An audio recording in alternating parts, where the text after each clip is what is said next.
नमस्कार साथियों, मैं राजीव खन्ना एक बार फिर आपके सामने हूं कर्तव्य एकेडमी पर। दोस्तों, आज के वीडियो में हम बात करेंगे फेज 1 में जो एग्जाम कराया गया था वेस्टर्न मुंबई जोन का, उसकी कट ऑफ के बारे में आज हम विस्तृत चर्चा करने वाले हैं। ज्यादा लंबा वीडियो नहीं बनने वाला है।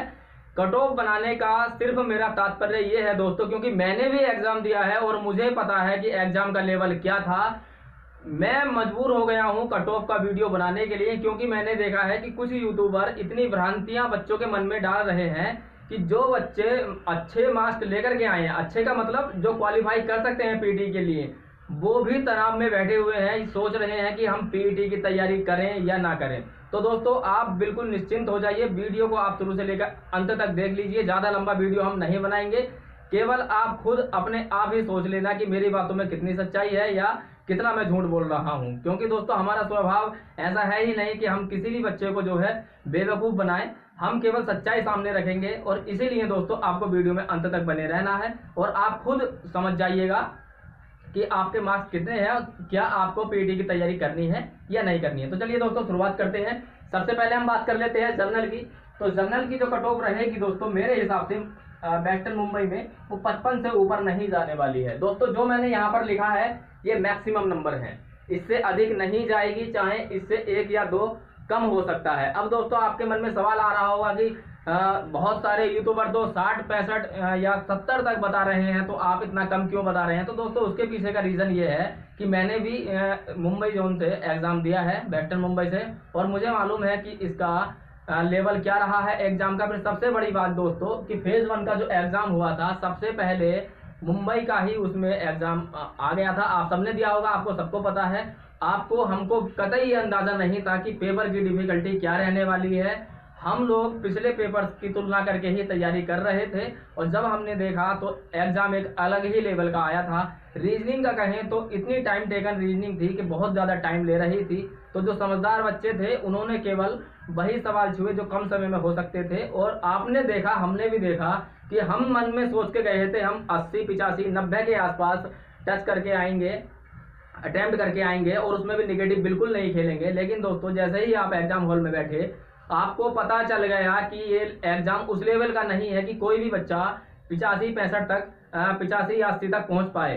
तो हमारी जो कोशिश थी दोस्तों वही थी कि हम केवल और केवल जितना भी हो रहा है हम सटीक खेलें, हम निगेटिव मार्किंग ना खेलें, है ना। तो आप भी जानते हैं कि आप 65, 68 इतने पर ही सिमट गए थे सारे ही लड़के, क्योंकि एग्जाम शुरू में हुआ था, हमें मौका ही नहीं मिला समझने का कि एग्जाम में पूछा क्या जा रहा है। अब बात करते हैं ओबीसी की। तो दोस्तों, ओबीसी का जो मैक्सिमम चांस है वो 52 से ऊपर नहीं जाना चाहिए मेरे अकॉर्डिंग। मैं बता रहा हूं, ये मैं बिल्कुल कोई आयोग का आदमी तो नहीं हूं कि बिल्कुल आपको सटीक ही बता दूंगा, लेकिन मैं एक उस तरीके से बता रहा हूं क्योंकि मैं भी आपकी तरह कैंडिडेट रहा हूं वेस्टर्न मुंबई से, तो मुझे मालूम है दोस्तों कि इसका लेवल क्या था।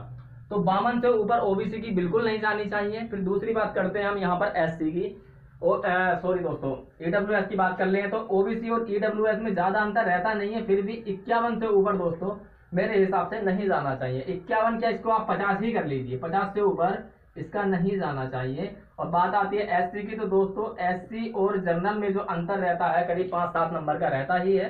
तो आप 48 मान सकते हैं कि 48 से ऊपर इसकी कट ऑफ नहीं जानी चाहिए। दोस्तों, रीजन इसका ये भी है, एक छोटी सी बात मैं आपको बताना चाहता हूं कि पिछली बार जो कट ऑफ रही थी आपने देखा इतनी नहीं थी, इससे ज्यादा थी। लेकिन मैंने आपको पिछली वीडियो में भी समझाया था कि 45 नंबर अगर किसी व्यक्ति के उस समय 2018 में बन रहे थे, 2018 की परीक्षा में, तो दोस्तों उसको 15 नंबर दे दिए और आप देख रहे होंगे कि 60 नंबर हो गया, तो 60 कट ऑफ हो गई, है ना। लेकिन दोस्तों उसके रॉ मार्क्स कितने थे, 45 थे। 45 वाले को आप 25 दे देंगे तो कितना हो जाएगा, 70 कट ऑफ हो जाएगा। 15 दे दिया तो 60 हो जाएगा। तो वो तो एक हम कह सकते हैं नॉर्मलाइजेशन स्कोर था, है ना। नॉर्मलाइज के नाम पर जो नंबर बांटे गए थे वो उसकी कट ऑफ थी। लेकिन रॉ मार्क्स आपके पास में जितने भी बच्चे रहते हैं जो इस समय ड्यूटी कर रहे हैं, आप सबसे जाकर पूछ लीजिएगा दोस्तों, किसी के भी 50-55 से ऊपर नहीं हो सकते। पिछली 2018 की बात कर रहा हूं, और इस वाला ये वाला जो एग्जाम हुआ है ये तो उससे भी थोड़ा डिफिकल्टी लेवल देखे जाए तो उससे भी थोड़ा टफ था, तो इसलिए इसके तो और भी कम जाने के चांस है। लेकिन हाँ, हम कह सकते हैं कि इसमें बच्चे को ज्यादा समय मिल गया और अच्छे से तैयारी की है, इसलिए मैं इतना बता रहा हूं। और दोस्तों, इसमें भी एक चांस है कि अगर आपका एग्जाम हार्ड शिफ्ट में हुआ है तो दोस्तों कट ऑफ इससे भी कम जाने के चांस है, क्योंकि हमने देखा 17 अगस्त में जो पहला पहली शिफ्ट में ही एग्जाम था, वो थोड़ा इजी आया था, लेकिन उसके बाद में आपने देखा कि टीसीएस ने ऐसा तांडव मचाया था कि बच्चे को समझ में ही नहीं आ रहा था कि सवाल कहाँ से पूछा गया है और हमें क्या उत्तर लगाना चाहिए। तो इसलिए दोस्तों 60-65 बच्चों ने किए थे, और आपको पता है बिल्कुल सटीक तो कोई कर ही नहीं सकता है, तो 4-5 गलत होते ही हैं, किसी के 7-8 गलत हो जाते हैं। तो उसी आधार पर मैं बता रहा हूँ 55 से ऊपर नहीं जाएगा, आप लिख करके रख लीजिए। अगर आपको कोई 60-65 बता रहा है, 70 बता रहा है, तो आप समझ लीजिए उसने एग्जाम दिया ही नहीं है, वो केवल हवा हवाई बातें करता है। एसटी की बातें अगर हम करें तो दोस्तों इसमें हम कह सकते हैं 42 से 45, बस इससे ऊपर इसका कट ऑफ नहीं जाने वाला है। और अगर आपके इतने नंबर आ रहे हैं तो दोस्तों आपसे मेरी विनम्र जो है अपील है कि आप पीटी की तैयारी में तुरंत लग जाइए दोस्तों, क्योंकि रेलवे का नोटिफिकेशन आ गया है जिसमें बताया गया दिसंबर में रिजल्ट डिक्लेयर हो जाएगा और जनवरी माह में आपकी जो है पीटी की परीक्षा ले ली जाएगी और मार्च से हम जो है ज्वाइनिंग देने का कार्य शुरू कर देंगे। तो दोस्तों ये बहुत ही अच्छा चांस है आपके लिए, किसी की बातों में आके आपको समय बिल्कुल नहीं गंवाना है। अगर आपके इतने नंबर बन रहे हैं तो आप बहुत अच्छे कैंडिडेट हैं, आपका बहुत अच्छा स्कोर है। आप बिना किसी की बातों में आए अपनी पीटी की तैयारी शुरू कर दीजिए, वरना दोस्तों बहुत देर हो जाएगी, क्योंकि पीटी भी इतना आसान नहीं होता है। ठीक है, तो दोस्तों इसी तरह की और जानकारी चाहिए तो दोस्तों चैनल को सब्सक्राइब कर लीजिए, और वीडियो पसंद आया है तो लाइक कर लीजिए। और अगर अपने सुझाव देने हैं दोस्तों तो कमेंट बॉक्स में आप अपने सुझाव दे सकते हैं।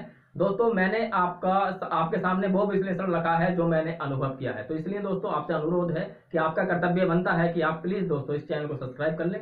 तो चलिए दोस्तों ऐसी ही जानकारी के साथ मिलते हैं हम अगले वीडियो में, तब तक के लिए नमस्कार।